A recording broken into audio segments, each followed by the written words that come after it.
Sa ginintuang buhangin ng isang malawak na disyerto, may nakatirang isang matalinong kamelyo na nagngangalang Karak.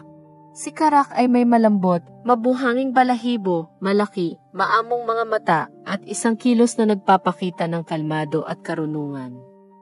Kilala siya sa malayo at malawak dahil sa kanyang lakas at katalinuhan. Isang araw, habang naglalakad sa mga buhangin, nakilala ni Karak ang isang matandang, matalinong soro na nagngangalang Faro. Si Faro ay may matalas, kumikislap na mga mata at isang buntot na nanginginig sa kalokohan. "Hello, Karak," bati ni Faro, puno ng curiosity ang boses. "Paano mo nagagawang manatiling napakalakas at matalino sa malupit na disyerto na ito?" Sumagot si Karak na may nakakaalam ng ngiti, "Mayroon akong sikreto, Faro. Sa bawat 10 banga ng tubig na naipon ko, nag-iipon ako ng isa para sa kinabukasan. Sa ganitong paraan, handa ako sa anumang tuyong araw sa hinaharap." Araw-araw ay pumunta si Karak sa oasis, kung saan malamig at malinaw ang tubig. Isa-isa niyang pinunan ang kanyang mga banga, maingat na itabi ang bawat ika-10 garapon. Sa kanyang matitibay na mga binti at malakas na likod, dinala ni Karak ang mga banga pabalik sa kanyang tahanan sa mga buhangin.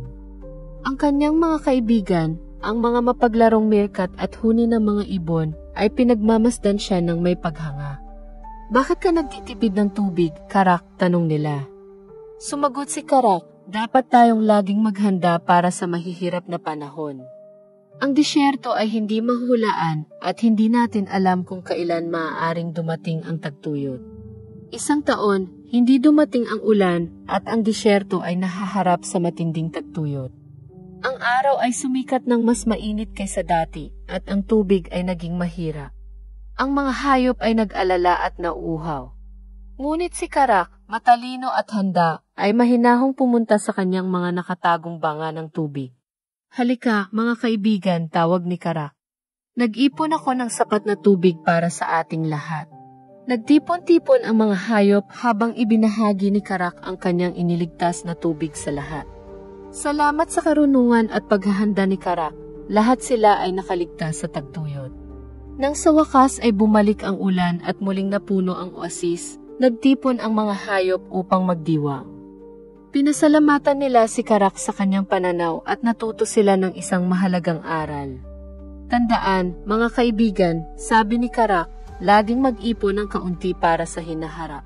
Ang paghahanda para sa mahihirap na panahon ay ang susi sa kaligtasan at kaunlaran." Ang moral ng kwento ay simple. Ang paghahanda para sa mahihirap na panahon ay nagsisiguro ng kaligtasan at kasaganaan.